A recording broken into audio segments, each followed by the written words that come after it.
Okay.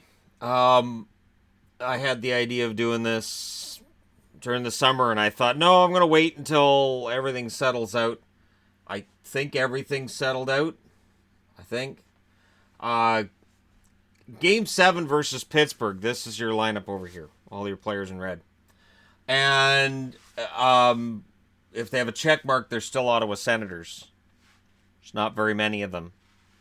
And Craig Anderson, I have in a darker red because I still think Anderson could end up finding his way out of town during the season as well.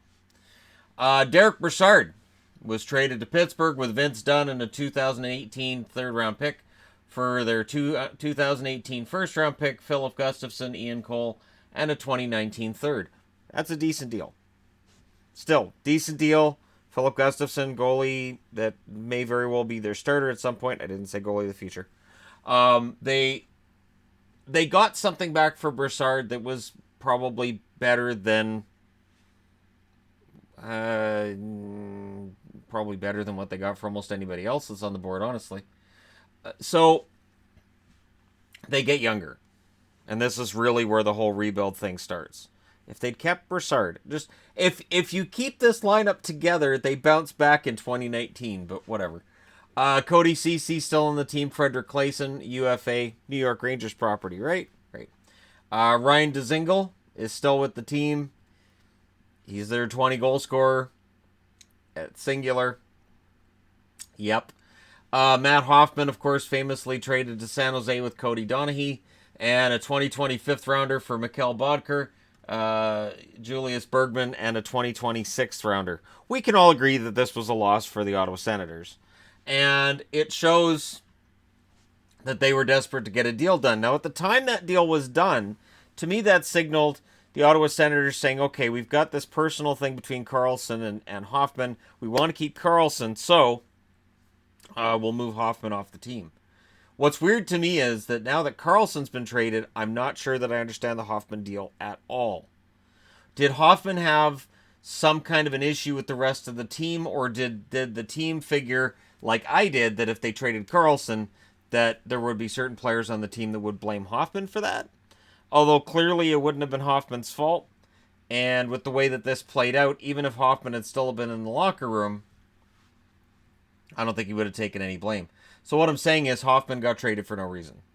And they traded him to San Jose for less than Florida was offering because they didn't want him back in their division. And then San Jose flipped him to Florida.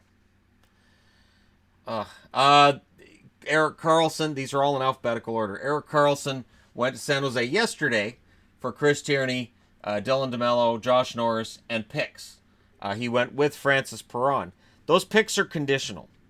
So if he ends up getting traded to an Eastern Conference team this year, another first round pick gets moved to Ottawa. If he re-signs in San Jose, a second round pick becomes a first round pick. So there's certain Sens fans that have been saying, okay, well, we got 8 pieces back. No, it's 6. And the Ottawa Senators are saying it's 6. And those 6 pieces, in my eyes, do not add up to being worth losing Erik Karlsson. I don't know a single San Jose fan that's not seeing this as a win, with all respect given to Chris Tierney and what he's able to do defensively. And he had 17 goals last season as well. So he could be a 20-goal scorer this year and probably will be. And Josh Norris, again, an unsigned college kid. We'll see what happens with him. Is he going to be looking right now at the Senators going, I'll just go UFA and sign somewhere else? So, again, Karlsson, it's baffling to me, but we'll move on. Chris Kelly left as an unrestricted free agent, came back briefly, got a tryout with the Binghamton Senators, and then went off to the Olympics. Played pretty well for Team Canada, well enough that Anaheim gave him a contract. He's now back in a management capacity with the Ottawa Senators, but clearly not on the ice. Clark MacArthur retired, even though he shows his LTIR. He's one of those guys who gets stuck in that in-between because he's injured. Mark Mathot lost in the expansion draft. Everybody hated Dion Phaneuf for that. This was all Dion Phaneuf's fault. So we all agreed that it was Dion Phaneuf's fault that Mark Mathot got lost, and then they weren't able to complete any trades to get him back. And losing Mathot. Mathot was the defensive partner for Erik Karlsson. May have been part of the reason he had a really poor season. He may have missed Mathot. It's part of the reason why I thought that Karlsson could very well end up going to Dallas, because he liked playing with Mark Mathot. That being said, Jean-Gabriel Pageau still on the team, but I had to add this morning, he's out until March after tearing his Achilles tendon. Dion Phaneuf, of course, went to L.A. with Nate Thompson for marrying Gaborik and Nick Shore. Yeah, so Gaborik isn't there for the start of camp. He's not a healthy player, and I'm still trying to come to grips with this one, only because I don't hate Dion Phaneuf as much as a lot of other people do. I don't. I think that he's still a decent number 4 or 5 defenseman. He is not a top 2. I'm not trying to argue that, but he's decent enough that yeah, I don't think Ottawa got enough back for him either. Pyatt, Bobby Ryan, Zach Smith, all still with the team. Zach Smith rumored to be on his way out. Bobby Ryan was surprised he didn't get traded this summer. Tom Pyatt's a 3rd, 4th line guy, so his presence isn't expensive, nor does it make a huge difference in the win-loss column. Victor Stahlberg left as a UFA. Mark Stone, 1-year deal for him right now. Worthy of note, he has a 1-year deal right now. And while I could just throw the check mark next to him, it's worthy of note that he has that 1 year, and then we don't know what's going to happen after that. Kyle Turris, of course, was traded to Nashville in the Duchesne deal. Turris, I don't think was quite himself with Nashville this past year, and it may be that he was just better in Ottawa. And Turris was an excellent player for Ottawa, and I would argue that while they got Duchesne in that deal, I think they gave up too much, but we'll get to that. And Weidman and Anderson are both still on the team, but again, Anderson, there were rumors about him wanting out. Now he's like, all right, well, I don't want out, but, you know, I just don't want it to be a circus. It's still a circus. He can't be happy about the Karlsson trade either. He may have seen it coming, but he can't be happy about it. Ian Cole, who was acquired here, was traded out to Columbus for Nick Motry and a 2020 third-round pick. So again, stockpiling picks, which should be fine, I guess. I don't know how many prime draft picks they've got. They've added Matt Duchene, who's a UFA in a year as well, and I have to include that asterisk. For Shane Bowers, Andrew Hammond, their 2019 first, because they didn't trade them to 2018 first, which became Brady Tkachuk, and a 2018 third-round pick, which I know there's people who say, well, Bowers isn't going to be that great anyways, but Bowers projects to be a third-line center in the NHL, and the fact that Colorado came out of that deal with some futures, and then Nashville threw them a pretty good defenseman in Girard as well. Colorado won that trade. 2017, they added Nate Thompson and Johnny Oduya as free agents, and they lost Stahlberg, of course, as free agents. Of course, both Oduya and Thompson are gone. Thompson was traded out with Phaneuf. He didn't last very long in Ottawa. It's kind of a disaster. And then when you look at the 2018 additions, it's mostly rookies coming into the roster regularly, like Brown, Chlapik. Brady Tkachuk now has to get a spot in the roster now with the Pageau injury, and likely Colin White. So it's going to be a very young team. And also, as add-ons, guys who've either come in or were on the team that didn't play that night are Pajärvi, Borowiecki. Borowiecki, not top 6 then, and he projects as potentially being top 4 right now, which is not, that doesn't bode well. Christian Wolanin, Mike Condon, who was the backup that night, Thomas Chabot, Nick Paul, Jim O'Brien. And I got Nick Paul and Jim O'Brien on here, as either of them could end up getting roster spots because they've lost a lot. It's insane. This is a roster from 2017, not 2014 or 2013. This is a roster from a year ago, and what they did to it. And I don't know whether this is on Pierre Dorion, and I don't know whether this is on Eugene Melnyk. I don't know if Melnyk's calling Dorion and saying, look, we got to make a move now.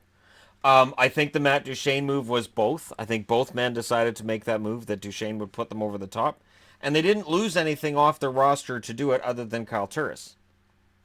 Which at the time I said, I don't know if you want to pull Kyle Turris out of that lineup. There was a cohesion between these players that is really hard to replicate, and you can't just trade guys out. This roster, and I said when I put this board up this morning, I was talking to Yvonne about it, and I said it to me it looks like somebody who plays NHL 18, NHL 19, whichever NHL game is currently available at your nearest EB games. This looks like a roster you would see for one of those games. That after a year you've traded everybody, because I know I've done it. You know, you play a video game, you're like, I don't want this guy. Oh, this guy's off to a bad start. I'm going to trade this guy. I'm going to trade this guy. That's what this looks like. This looks like the Sens just going up. Panic. Because they've lost a lot of players in a very short period of time. And when you look at the players that have come in to replace them, it's very young, inexperienced, or it's a downgrade. For the most part. And Duchesne, who I would argue was an upgrade over Kyle Turris at this stage, he's UFA in 2019. And why did Turris get traded? Because Ottawa didn't want to pay him. It is such... Yeah. Why did Karlsson get traded? Ottawa didn't want to pay him. Ottawa made him an offer, and he looked at that and said, I want more money. And Ottawa's answer was, well, we could just ship you out of town. So it's that way of treating players has to factor in for both Stone and Duchesne going into next summer, when they see how guys have been treated who've wanted to get paid what they feel that they're worth. So it's a situation that's been kind of bad for Ottawa, and you do have to wonder, because fans have been staying away when the team was doing well. Their attendance has been poor for a while, and we can talk about how the buildings out in Canada all day. But I would say that if this season turns out to be a disaster and the attendance drops, which it sounds like it's going to, there's a lot of Ottawa fans saying they're not renewing their season tickets, they're not buying tickets, they're not supporting this team. You will hear Melnick saying, I don't know if this market's going to support this team. Right now, he's saying all of the right things because he wants your money. He doesn't want you to not be season ticket holders. He wants you to look at all of this and say, well, yeah, but still give me your money because I know what I'm doing. Pierre Dorion isn't going anywhere. But this to me does, and it reminds me of the late 80s with the Quebec Nordiques. It really does. Where the Nordiques just panicked. The team played poorly, and they panicked and they traded everybody out. And they went younger, and they'd be like, okay, well, we're just going to get younger. And it didn't work out because the players they got back were not worth what they lost. So we'll see if things end up going that way for Ottawa this coming season. But I wanted to go through and point out